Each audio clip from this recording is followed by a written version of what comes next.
8, 9, 6, 7, 8,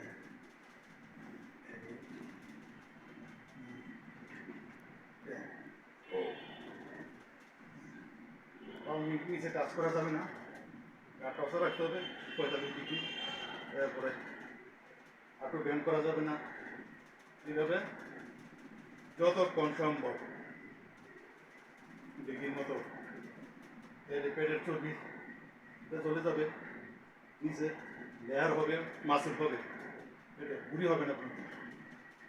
পেটের জন্য সবচেয়ে ভালো একটা ব্যায়াম।